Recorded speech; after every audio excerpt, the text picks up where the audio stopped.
Hi friends, നമ്മൾ ഇന്ന് discuss ചെയ്യാൻ പോകുന്ന ടോപ്പിക് പോക്സോയുമായി ബന്ധപ്പെട്ട ഒരു കേസാണ്. പോക്സോ ആക്ടിനെ കുറിച്ച് നിങ്ങൾക്ക് എല്ലാവർക്കും അറിയാമല്ലോ. The protection of children from sexual offences act 2012. ഇങ്ങനെ ഒരു നിയമം എനാക്ട് ചെയ്തിരിക്കുന്നത് കുട്ടികൾക്കെതിരെയുള്ള ലൈംഗിക അതിക്രമങ്ങൾ തടയുക എന്നുള്ള ഉദ്ദേശത്തോടു കൂടിയും ഒരു സൊസൈറ്റിയെ ഡെവലപ്പ് ചെയ്യുക എന്നുള്ള ഉദ്ദേശത്തോടു കൂടിയാണ് ഇങ്ങനെ ഒരു നിയമം കൊണ്ടുവന്നിരിക്കുന്നത്. കാരണം കുട്ടികൾക്കെതിരെയുള്ള ഒഫൻസുകൾ ഒരു സൊസൈറ്റിയെ ബാധിക്കും എന്നുള്ളത് കൊണ്ടാണ്, ഒരു ജനറേഷനെ തന്നെ ബാധിക്കും എന്നുള്ളത് കൊണ്ടാണ് അത് പ്രിവെന്റ് ചെയ്യാൻ വേണ്ടിയിട്ട് ഇങ്ങനെ ഒരു ആക്ട് തന്നെ കൊണ്ടുവന്നിരിക്കുന്നത്. ഇത് പെട്ടെന്ന് തീർക്കേണ്ട ഒരു ആക്ടാണ്. ഫാസ്റ്റ് ട്രാക്ക് സ്പെഷ്യൽ കോർട്ടിലാണ് ഈ കേസസ് നടക്കുന്നത്. പെട്ടെന്ന് തീരുകയും വലിയ ശിക്ഷകളാണ് പ്രൊവൈഡ് ചെയ്യുന്നതും. നമ്മളൊരു കൊലപാതകം നടത്തിയാൽ പോലും ഇത്രയും വലിയ ശിക്ഷ കിട്ടുമെന്ന് എനിക്ക് തോന്നുന്നില്ല. അപ്പോൾ അത്രയ്ക്കും ഇമ്പോർട്ടൻസ് കൊടുത്ത് നടത്തുന്ന കേസുകളാണ് ഈ പറയുന്ന പോക്സോ കേസുകൾ എന്ന് പറയുന്നത്. ഇതിൽ നമ്മൾ ഇന്ന് മെയിനായിട്ട് നോക്കുന്നത് section 21 read with section 19 of POCSO act ആണ്. ഒരു പോക്സോ കേസ് വന്നു. അതിൽ വന്ന sections 354, 354A1, 354A1, 2, 354A1, 4 and 506 of Indian penal code. പിന്നെ section 8 read with 7, section 10 read with 9P and section 12 read with 11(1) POCSO act പ്രകാരം വന്ന കേസാണ്. ഇതിൽ നമ്മളിന്ന് മെയിനായിട്ട് നോക്കുന്നത് 21 റെഡ് വിത്ത് 19 മാത്രമാണ്. കാരണം ഇതിൻ്റെ അകത്ത് അക്യൂസ്ഡ് നമ്പർ 2 മുതൽ 4 വരെ ഉള്ള ആൾക്കാർക്കെതിരെ വന്നിരിക്കുന്നത് 21 റെഡ് വിത്ത് 19 ആണ്. അതുകൊണ്ട് നമ്മൾ അത് മാത്രമാണ് നോക്കുന്നത്, 21 റെഡ് വിത്ത് 19 മാത്രം. ഈ 19 എന്ന് പറഞ്ഞാൽ റിപ്പോർട്ടിംഗ് ഓഫ് ഒഫൻസസ് ആണ്. ഇതിൻ്റെ അകത്ത് notwithstanding anything contained in the code of criminal procedure code. ഇപ്പം ഈ CRPC ഇപ്പോൾ ഇല്ല. CRPCക്ക് പകരമായിട്ട് പുതിയ ആക്ട് വന്ന് BNSS, ഭാരതീയ നാഗരിക് സുരക്ഷാ സംഹിത നിലവിൽ വന്ന്. അപ്പോൾ അത് പ്രകാരമാണ് ഇനിയുള്ളത് നോക്കുന്നത്. Any person who has apprehension that an offence under this act is likely to be committed or has knowledge that such an offence has been committed he shall provide such information to. ഇവിടെ എന്ന് വെച്ചാൽ ഒരു POCSO act ഉണ്ടായി എന്ന് നമ്മൾ അറിയപ്പെട്ടാൽ നമ്മൾ എന്ത് ചെയ്യണം? അപ്പം തന്നെ ആ ഇൻഫർമേഷൻ ആർക്ക് കൊടുക്കണം? The special juvenile police unit. Special juvenile police unit ഉണ്ട് നമ്മളെ കേരളത്തിൽ, അവരെ അറിയിക്കണം. അല്ലെങ്കിൽ ലോക്കൽ പോലീസ്, നമ്മുടെ സാധാരണ പോലീസ് സ്റ്റേഷനിലുള്ള പോലീസിനെ അറിയിക്കണം. 2, every report given under subsection 1 shall. എല്ലാ റിപ്പോർട്ടിലും എന്തൊക്കെ പറഞ്ഞിരിക്കണം? Ascribed an entry number and recorded in writing. അതിലൊരു എൻട്രി നമ്പർ വയ്ക്കണം, അത് എഴുതണം. 2, b read over to the informant. ഇത് ഇൻഫോർമേഷൻ കൊടുക്കുന്ന ആളെ വായിച്ച് കേൾപ്പിക്കണം. C shall entered in a book to be kept by the police unit. Police യൂണിറ്റിൽ വച്ചിരിക്കുന്ന ബുക്കിൽ ഇത് എൻ്റർ ചെയ്യണം. ഇത്രയും കാര്യങ്ങൾ പോലീസ് ചെയ്യണം. ഈ രണ്ടിൽ പറയുന്ന കാര്യങ്ങൾ. ഒന്നിൽ പറയുന്നത് നമ്മൾ ചെയ്യണം, ഒന്നിൽ പറയുന്നത് നമുക്കിങ്ങനെ ഇൻഫോർമേഷൻ കിട്ടിയാൽ എത്രയും പെട്ടെന്ന് തന്നെ സ്പെഷ്യൽ ജുവനൈൽ പോലീസ് യൂണിറ്റിനെയും അല്ലെങ്കിൽ ലോക്കൽ പോലീസിനെയും വിവരം അറിയിക്കണം. അപ്പോൾ പോലീസുകാർ ഇത്രയും കാര്യങ്ങൾ ചെയ്യണം. അത് കിട്ടിക്കഴിഞ്ഞാൽ, ഇൻഫോർമേഷൻ കിട്ടിക്കഴിഞ്ഞാൽ ഉടൻ തന്നെ. ഇനി where the report under subsection 1 is given by a child. ഒരു കുട്ടിയാണ് ഈ റിപ്പോർട്ട് കൊടുക്കുന്നതെങ്കിൽ the same shall be recorded under subsection 2 in a simple language so that the child understand contents being recorded. ആ കുട്ടിക്ക് മനസ്സിലാവുന്ന രീതിയിലുള്ള സിമ്പിൾ ലാംഗ്വേജിൽ എഴുതി ആ കുട്ടിയെ വായിച്ച് കേൾപ്പിക്കണം. അടുത്ത 4, in case contents are being recorded in the language not understood by the child. കുട്ടിക്ക് മനസ്സിലാവാത്ത ലാംഗ്വേജിലാണ് എഴുതുന്നതെങ്കിൽ or wherever it is deemed necessary, അപ്പോൾ അങ്ങനെ എഴുതിയേ പറ്റുള്ളെങ്കിൽ ഒരു ട്രാൻസ്ലേറ്ററിനെ വയ്ക്കണം. a translator or an interpreter having such qualifications, experience and on payment of such fees as may be prescribed shall be provided to the child if he fails to understand the same. കുട്ടിയെ വായിച്ച് കേൾപ്പിക്കുമ്പോൾ കുട്ടിക്ക് അത് മനസ്സിലാവുന്നില്ല എങ്കിൽ എന്ത് ചെയ്യണം? Police ഒരു ട്രാൻസ്ലേറ്ററെയോ ഇന്റർപ്രറ്ററെയോ വെച്ചിട്ട് അവർക്ക് പേയ്മെന്റ് ഒക്കെ പോലീസ് തന്നെ പ്രൊവൈഡ് ചെയ്യണം. അത് ആക്ടിനകത്ത് പറയുന്നുണ്ട്. കൊടുത്തിട്ട് ആ കുട്ടിക്ക് മനസ്സിലാവുന്ന രീതിയിൽ അയാൾ പറഞ്ഞ് മനസ്സിലാക്കിച്ചു കൊടുക്കണം. ഇതൊക്കെ നോർമലി ഇത് പ്രാക്ടിക്കബിൾ ആണോ എന്ന് ചോദിച്ചാൽ അല്ല, പക്ഷെ എന്നാൽ പോലും അത്രയും ഇമ്പോർട്ടൻസ് ഈ ആക്ട് കൊടുക്കുന്നുണ്ട് എന്ന് കാണിക്കാൻ വേണ്ടിയിട്ടാണ്. അടുത്ത 5, where the special juvenile police unit or local police is satisfied that the child against whom an offence has been committed. ഇപ്പം സ്പെഷ്യൽ ജുവനൈൽ പോലീസ് യൂണിറ്റോ ലോക്കൽ പോലീസോ സാറ്റിസ്ഫൈഡ് ആവുകയാണ് ഒരു ഒഫൻസ് കമ്മിറ്റ് ഇവിടെ നടന്നിട്ടുണ്ട് എന്നുള്ളത് ആ കുട്ടിക്കെതിരെ. അപ്പോൾ എന്ത് ചെയ്യണം? Need of care and protection then it shall after recording the reason in writing make immediate arrangement to give him such care and protection including admitting the child into shelter home or to the nearest hospital within 24 hours of the report as may be prescribed. അങ്ങനെ police ഈ കുട്ടി വന്ന് പറഞ്ഞു, അത് റെക്കോർഡും ചെയ്തു. Record ചെയ്തപ്പോഴത്തേക്ക് പോലീസിന് ബോധ്യപ്പെടുകയാണ് ഇങ്ങനെ ഒരു കുറ്റം നടന്നിട്ടുണ്ടെന്ന്. അങ്ങനെ നടന്നിട്ടുണ്ടെങ്കിൽ അതിന്റെ സ്റ്റേറ്റ്മെന്റ് റെക്കോർഡ് ചെയ്തിട്ട് അതിന്റെ റീസൺ കാണിച്ചുകൊണ്ട് റൈറ്റിംഗിൽ എഴുതിയിട്ടുണ്ട്. കുട്ടിയെ എന്ത് ചെയ്യണം? എത്രയും പെട്ടെന്ന് തന്നെ 24 മണിക്കൂറിനകം കുട്ടിയെ ഒരു ഷെൽട്ടർ ഹോമിലോ അല്ലെങ്കിൽ നിയറസ്റ്റ് ഹോസ്പിറ്റലിലോ ആക്കണം. 6, the special juvenile police unit or local police shall without unnecessary delay but within a period of 24 hours report the matter to the child welfare committee and the special court or where no special court has been designated to the court of sessions including need of the child for care and protection and steps taken in this regard. ഈ special juvenile police യൂണിറ്റോ local പോലീസിനോ ഇങ്ങനെ ഒരു പരാതി കിട്ടിക്കഴിഞ്ഞാൽ without delay എന്ത് ചെയ്യണം, 24 മണിക്കൂറിന് എന്ത് ചെയ്യണം, ഈ മാറ്റർ ചൈൽഡ് വെൽഫെയർ കമ്മിറ്റിയെ റിപ്പോർട്ട് ചെയ്യണം. അതുപോലെ സ്പെഷ്യൽ കോർട്ടിനെ റിപ്പോർട്ട് ചെയ്യണം. ഇനി സ്പെഷ്യൽ കോർട്ട് കോൺസ്റ്റിറ്റ്യൂട്ട് ചെയ്യാത്ത ഒരു സ്ഥലത്താണെന്നുണ്ടെങ്കിൽ കോർട്ട് ഓഫ് സെഷനെ റിപ്പോർട്ട് ചെയ്യണം. ആ റിപ്പോർട്ട് ചെയ്യുമ്പോൾ എന്തൊക്കെ കാണിക്കണം, ആ child for care and protection and steps taken in this regard. കുട്ടിക്ക്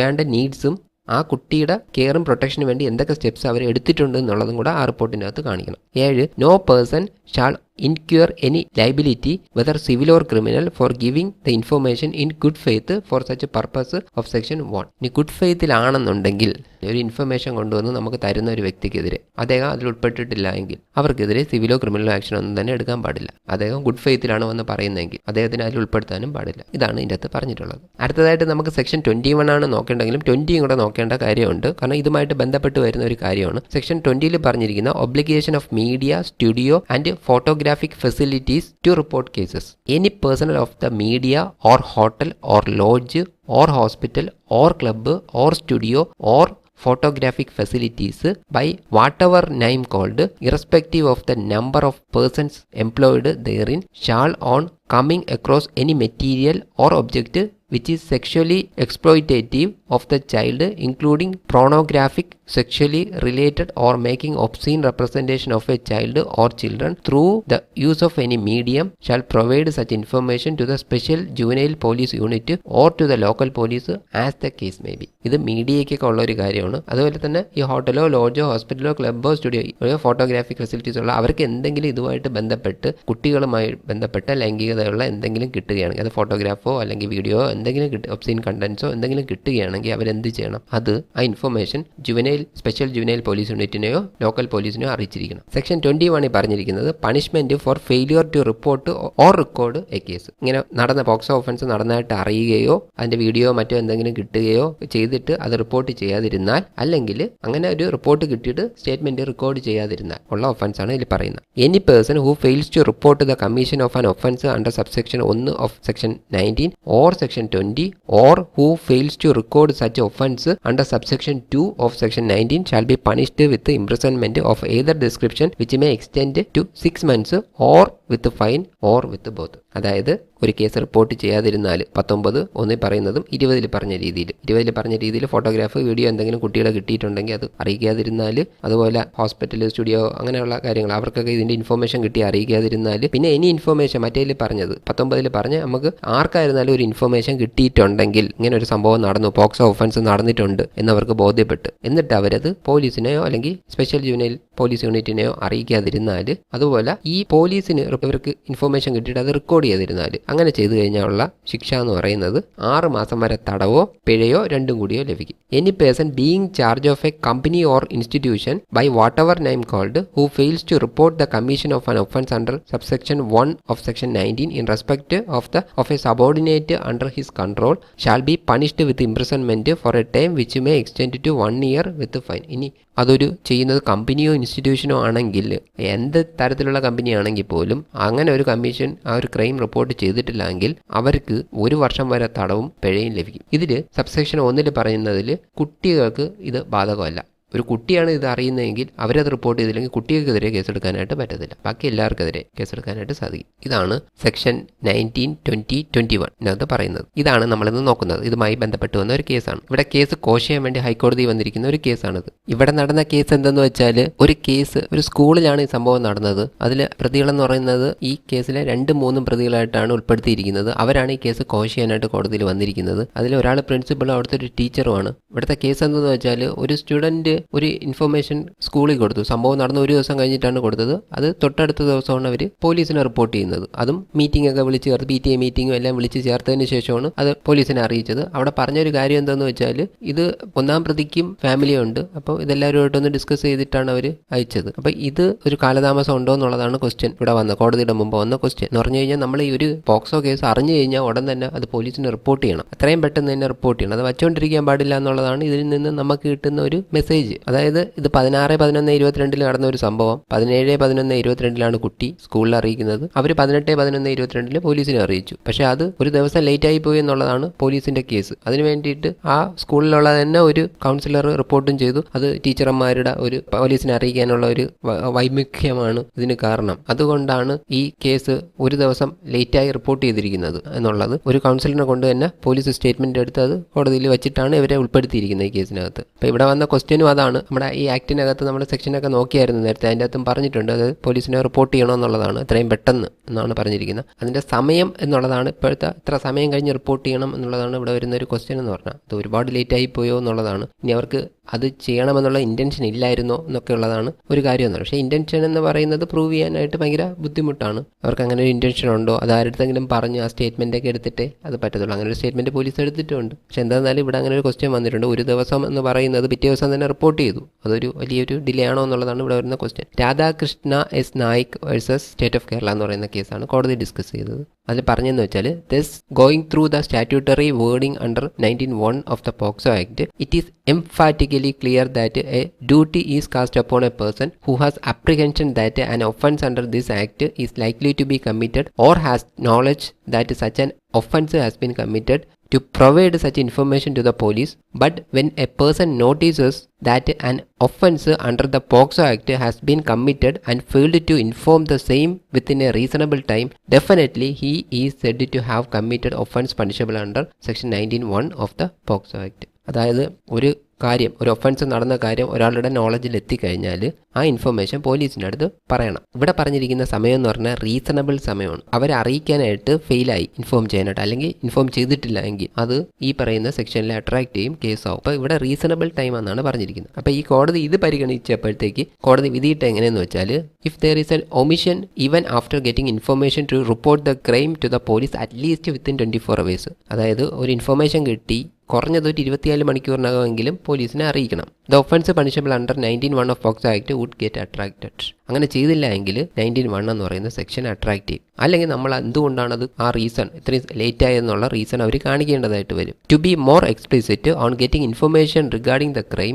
if the matter is reported to the police on the next day, തൊട്ടടുത്ത ദിവസമാണ് ഈ കേസിനകത്ത് റിപ്പോർട്ട് ചെയ്തിരിക്കുന്നത്. It is harsh to hold that there was failure to inform report the crime to the police so that offence under 19(1) read with 21 act would get attracted. അത് അങ്ങനെ ഒരു പിറ്റേ ദിവസം തന്നെ ഇൻഫോം ചെയ്തിട്ടുണ്ടെങ്കിൽ അത് പോലീസിനെ റീസണബിളായിട്ട് അറിയിച്ചിട്ടില്ല എന്ന് പറയുന്നത്, അതുപോലെ 19(1), 21 എന്ന് പറയുന്ന സെക്ഷൻ അട്രാക്റ്റീവ് എന്ന് പറയുന്നത് അതൊരു കഠിനമായിട്ടുള്ളൊരു കാര്യമാണ്. അതൊരു വല്ലാത്തൊരു കാര്യമാണ്. കാരണം തൊട്ടടുത്ത ദിവസം തന്നെ അവരെ അറിയിച്ചിട്ടുണ്ട്. പക്ഷെ അതിൻ്റെ പേരിൽ ഈ സെക്ഷൻ എടുക്കുക എന്ന് പറയുന്നത് അത്ര ഒരു ഇതായിട്ടുള്ള കാര്യമില്ല. അതുപോലെ 24 മണിക്കൂറിന് മുമ്പ് തന്നെ ഇവരെ അറിയിച്ചിട്ടുണ്ട്. If the omission is only for a day fastening criminal culpability on the accused for the said short omission could not be justified. അങ്ങനെ ഷോർട്ട് ഒമിഷൻ ഒന്നും അങ്ങനെ കൊണ്ടുവന്ന് കേസെടുത്ത് കഴിഞ്ഞാൽ അവരെ പ്രതിയാക്കി കഴിഞ്ഞാൽ അതൊന്നും ജസ്റ്റിഫൈ ചെയ്യാൻ പറ്റുന്ന ഒരു കാര്യമല്ല. അത് ഒരു ദിവസത്തെ കാര്യമേ ഉള്ളൂ. അത് 24 മണിക്കൂർ പോലും കടന്നിട്ടുമില്ല. Here the crime was made known to the petitioners on 17/11/22. 2022 17-ാം തീയതിയിൽ 11-ാം മാസം 17-ാം തീയതിയിലാണ് അവർ ഈ ഒഫൻസിനെ കുറിച്ച് അറിയുന്നത്. But the same was not informed to the police by the petitioner on 17/11/2022. ആ ദിവസം തന്നെ പോലീസിനെ അറിയിച്ചിട്ടില്ല. But information on the very next day, തൊട്ടടുത്ത ദിവസം അറിയിച്ചു. അതുകൊണ്ട് in such view of the matter I am of the view that wilful omission on the part of the petitioners informing the crime as alleged could not be found to rob the petitioners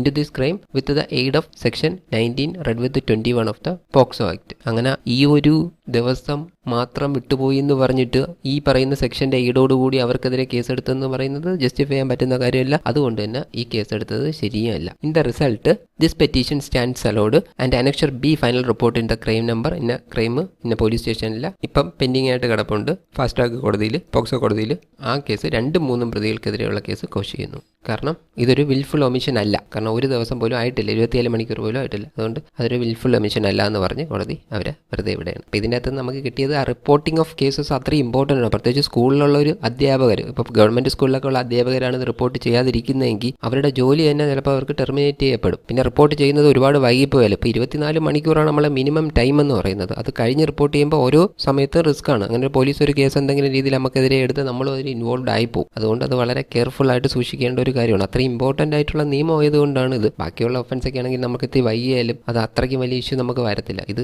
വളരെ ബുദ്ധിമുട്ടിലോട്ട് പോകുന്ന ഒരു കേസാണ് POCSO കേസുകൾ. അതുകൊണ്ട് അത് വളരെ careful ആയിട്ട് പ്രത്യേകിച്ച് സ്കൂളിലുള്ള ഗവൺമെൻറ് സ്കൂളിലുള്ള ആൾക്കാർ സൂക്ഷിക്കുന്നത് നല്ലതാണ്. ഇതാണ് ഇതിൽ നിന്ന് നമുക്ക് മനസ്സിലാവുന്നത്. ഇത് മനസ്സിലാക്കി തരാൻ വേണ്ടിയിട്ടാണ് ഇങ്ങനെ ഒരു കേസ് നമ്മൾ ഡിസ്കസ് ചെയ്യുന്നത്. അപ്പോൾ റിപ്പോർട്ടിംഗ് ഓഫ് കേസസിനെ കുറിച്ചാണ് നമ്മൾ ഇന്ന് നോക്കിയത്. അപ്പോൾ ഇതുമായിട്ട് ഇനിയും പോക്സോയുമായി ബന്ധപ്പെടുന്ന ഓരോ കേസസും ഇതിലിടുന്നതാണ്. ഒരുപാട് സെക്ഷൻസ് ഇങ്ങനെ മാറിയും തിരിഞ്ഞുമൊക്കെ വന്നുകൊണ്ടിരിക്കും. ഇപ്പം ആക്ട് നമ്മൾ എടുത്ത് നോക്കണമെങ്കിൽ അതിലത്ത് കുറച്ച് സെക്ഷനേ കാണത്തുള്ളൂ. പക്ഷേ ഇത് റിപ്പോർട്ട് ചെയ്ത് വരുമ്പോൾ ഒരുപാട് കേസസ് പല രൂപത്തിൽ, പല ഭാവത്തിൽ, പല രീതികളിൽ വരും. അതിൻ്റെ നിയമവശങ്ങൾ നമുക്ക് ഡിസ്കസ് ചെയ്ത് പോകാം. ഞാൻ ഇതിൻ്റെ അകത്ത് വേറെ വീഡിയോസ് ഇടാറുണ്ട്, അതൊക്കെ കാണണം. ലൈക്ക് ചെയ്യണം, ഷെയർ ചെയ്യണം, സബ്സ്ക്രൈബ് ചെയ്യണം. ഇനി പുതിയ വീഡിയോ ആയിട്ട് കാണാം. ബൈ.